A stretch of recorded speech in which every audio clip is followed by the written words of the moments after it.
A detailed analysis of the specifications and combat capabilities of the Russian BTR-82A1, still known as the BTR-88. What happened to the newest APC and why the Russian industry failed to start its serial production.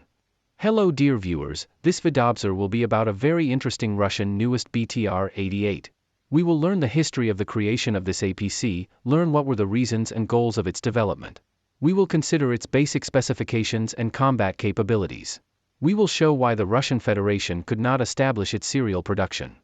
And so, let's start with the history of creation.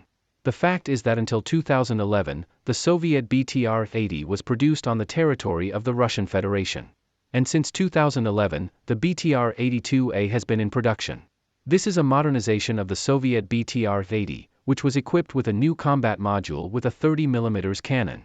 While earlier the BTR-80 had a 14.5mm KPVT machine gun, the BTR-82A received a 30mm cannon. Installation of the new combat module resulted in an increase in the armored vehicle's weight. It increased by 2 tons. From 13.5 tons to 15.4 tons, and then in later versions to 16 tons. Therefore, the new APC was equipped with a boosted KAMAZ engine. It has a power of 300 horsepower. The BTR-80 had 240 horsepower. The BTR-82A received a Kevlar underbody. As a result, its weight has increased to 16 tons. Maximum speed on highways is up to 80 km per hour. On rough terrain, 40 km per hour afloat, 9 km per hour, range on the highway is 700 km, crew of 3 people. The number of troops, 7 people. Firepower was increased by installing a 30mm cannon instead of a machine gun. Thus, the Russian Federation received a new BTR-82A, in which firepower has significantly increased. But it was not possible to realize the capabilities of this gun due to technically ancient units and assemblies installed on it. As the photo shows, the gunner controls everything manually. The armored personnel carrier is equipped with old sighting systems. It lacks a digital fire control system and any modern electronics at all. As a result, in terms of combat capabilities, the BTR-82A has become inferior to almost all modern armored personnel carriers of the world. Moreover, even ancient foreign APCs that have been modernized and fitted with modern digital weapon control systems and modern electronics. An example is the Ukrainian BTR-3. It began serial production in 2001. Here is how it looks inside. As we can see, all crew members have their own plasma control panels for armament and armored vehicle movement.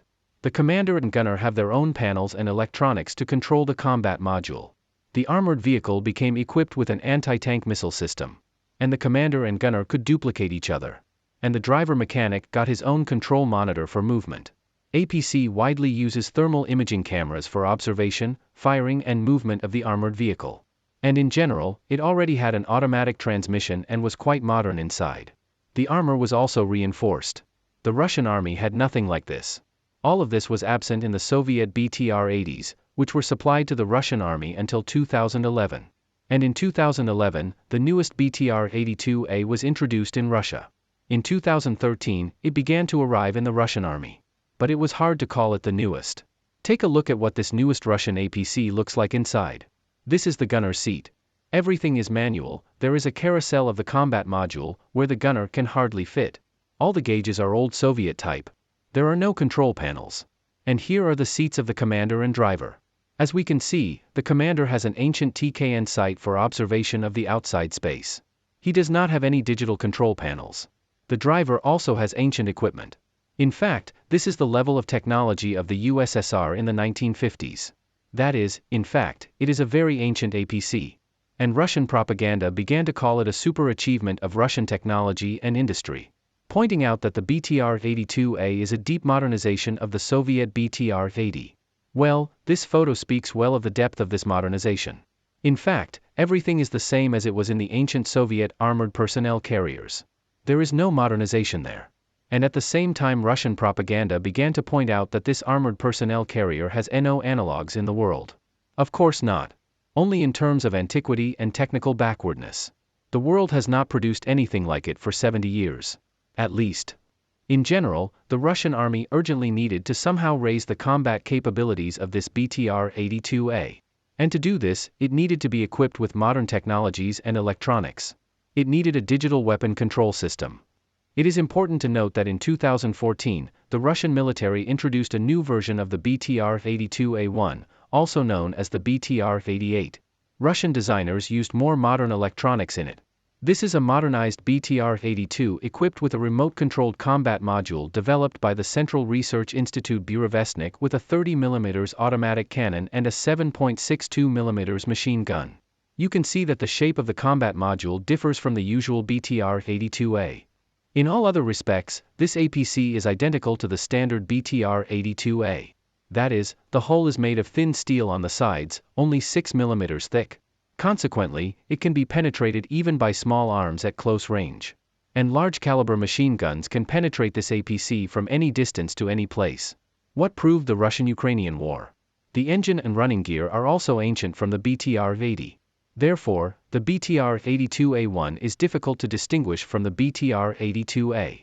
After all, the hull and undercarriage actually remain the same. There are no changes there. Therefore, they are not very different in appearance and can easily be confused. But the main differences are inside. Russian engineers have installed a digital fire control system. All crew members have plasma panels. The commander, gunner and driver mechanic have their own monitor.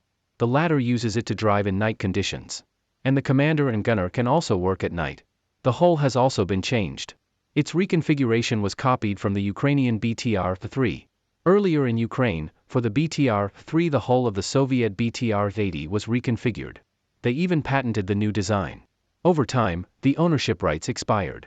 And Russian designers used it for their new BTR-88. As you can see on the photo, the new combat module allowed to remove the carousel inside. The freed-up space was used to place an additional seat for the paratroopers. And the gunner was placed on the starboard side. Everything is exactly as it was done earlier in the Ukrainian BTR-3. But the technical backwardness of the Russian industry and its dependence on foreign supplies of electronics did not allow to start serial production of this armored personnel carrier.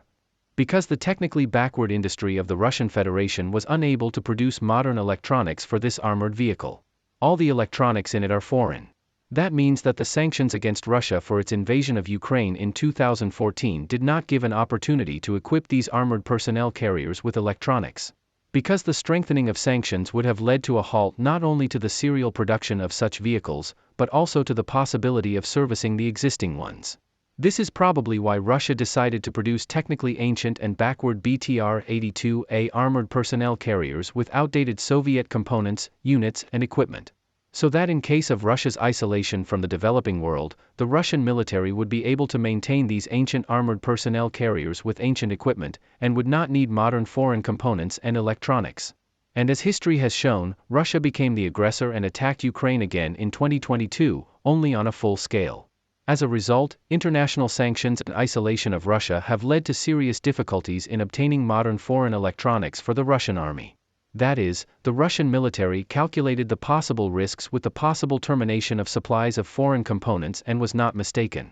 Consequently, the main reasons for the Russian military to reject the BTR-88 were technical backwardness of the Russian industry, which could not provide its own modern electronics, and dependence of the Russian industry and military on foreign components and electronics. On the whole, the BTR-88, having a digital system for controlling armament and armored vehicle movement, was significantly superior to its predecessor, the BTR-82A, in terms of its technical specifications and combat capabilities. However, due to the reasons mentioned earlier, the Russian Federation was not able to establish its serial production. As of 2025, there is no production of this armored personnel carrier. It seems that this BTR-88 will remain just another Russian analog NO, created for parades. Just like Armata and BTR-90, and Boomerang, and Kurganets and many other Russian parade models of military equipment. The only armored personnel carrier that the Russian industry was able to produce was the technically backward BTR-82A. This is in fact an ancient Soviet BTR-80, only with a new gun and a boosted engine. This is the end of our video review. Special thanks to the author, to everyone who helps the channel. Your help is very important. Give us a like. Write comments and subscribe to the channel, where many more interesting videos are waiting for you. Thank you for watching.